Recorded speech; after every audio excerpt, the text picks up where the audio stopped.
श्री स्वामी समर्थ मैत्रिणींनो, तर आज आपण ना सध्या बघा ट्रेंडला असलेले पुढच्या साईडने गळ्याला जे असते ना अशी बॉर्डर लेस कशी लावायची ते मी ह्या व्हिडिओमध्ये सांगणार आहे। तर हा जो ब्लाऊज आहे ना तो पाठीमागच्या हुकांचा होता, म्हणजे बॅक हुकचा होता। तर ना मग तुम्ही ही जी लेस आहे ना ही हुकांचा ब्लाऊज शिवणार असताना तरीही अशाच पद्धतीने लावली तरी चालते, म्हणजे एकाच पद्धतीने लावू शकता। तर बघा मी काय केलेलं आहे, आपण जसा नॉर्मल रेग्युलर गळा शिवतो ना त्याच पद्धतीने हा गळा मी शिवून घेतलेला आहे। आणि जी आपली बॉर्डर लेस होती ना ती मी बॉर्डर लेस म्हणजे मोठी होती, त्यामुळे त्याचे मी 2 भाग केलेले आहेत, म्हणजे ती लेस मधोमध कट केलेली आहे। कारण की खूप मोठी लेस लावली तरी ती छान दिसत नाही, म्हणून मग मी तिचे 2 समान भाग करून घेतले। आणि मग आता ते मी तुम्हाला व्हिडिओत दाखवणार आहे की कशा पद्धतीने लावली। एकदम सोपी पद्धत आहे की आपण ती लेस लावून पुढचा गळा एकदम छान अट्रॅक्टिव्ह कसा करू शकतो। आणि सध्या ही जी गळ्याची डिझाईन आहे ना ही खूपच ट्रेंडला आहे। तुम्ही पुढचा गळा गोल शिवला, चौकोनी शिवला तरीही तुम्हाला, म्हणजे तुम्ही कोणत्याही प्रकारचा पुढचा गळा शिवला तरी तुम्हाला ती लेस लावता येणार आहे। असं नाही की मी व्हिडिओत पंचकोनीच दाखवला आहे मग तुम्ही पंचकोनीच गळ्याला ती लेस लावू शकताय, तसं नसतं।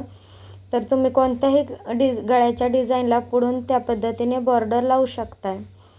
तर बघा मी दाबटीप देत आहे। दाबटीप दिल्यामुळे आपल्या ब्लाऊजची जी फिनिशिंग आहे ती खूपच छान येते, त्यामुळे मी शक्यतो गळा पलटी करायचा असेल तर आधी व्यवस्थित दाबटीप देऊन घेते। आणि मग नंतर आपण जसं पूर्ण साईडने जोडतो ना भाग त्या पद्धतीने पूर्ण साईडने जोडून घ्यायचा।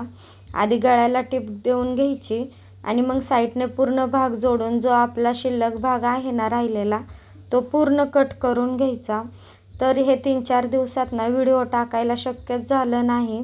आमच्या इथली ट्रिप जाणार आहे ना बायकांची, मग त्यासाठीचीच तयारी चालू होती, ब्लाऊजही शिवून द्यायचे होते।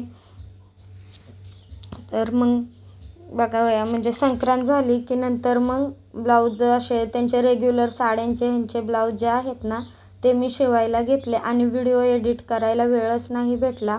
व्हिडिओ तर असे भरपूर काढून ठेवलेले आहेत। यामध्ये मी एक वन पीस देखील शिवलेला आहे। 2-3 मुनिया पैठणीचे देखील ब्लाऊज डिझाईन मी पुढे तुमच्यासोबत शेअर करणार आहे। तर ते पाहण्यासाठी नक्कीच व्हिडिओला लाईक करा, चॅनलला सबस्क्राईब करून बेल आयकॉन प्रेस करायला विसरू नका। आणि कमेंटमध्ये सांगा की तुम्हाला काय शिकायला आवडेल काय नाही ते। तर बघा हे बॉर्डरचे मी दोन जे भाग करून घेतले होते, तर मी अशा पद्धतीने दोन्ही साईडला, म्हणजे एका साईडला बघा जास्त कापड ठेवलेले असते ना ते कापड डायरेक्टच आपण शिवताना फोल्ड करणार आहोत। आतल्या साईडला आपल्याला दुमडून घ्यायचे आहे ते कापड, एक म्हणजे त्याची जी फिनिशिंग आहे ना ती छान दिसते। आपण जर ना आधी ते दुमडून घेतले दोन्ही साईडला ना तर मग ते डबल टिप दिसते आणि ते काही छान दिसत नाही, त्यामुळे मग मी शक्यतो टिप मारतानाच ते दुमडून घेते।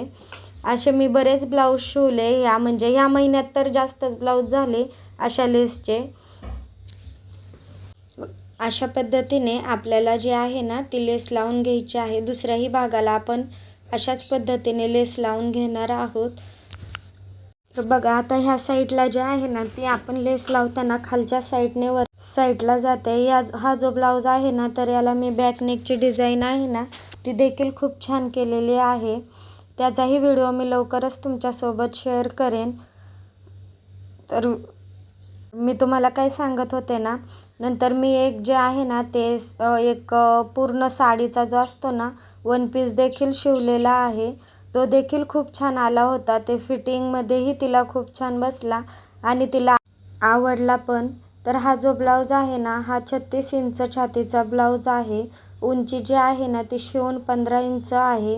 म्हणूनच मी काय केलं, घडीला जे माप आपण घेतो ना ते घडीचे माप जे आहे ते 36चा चौथा भाग म्हणजे 9 इंच, त्यामध्ये 2 इंच मिसळले म्हणजे 9 + 2 11 इंच असं मी घडीला माप घेतलेले आहे।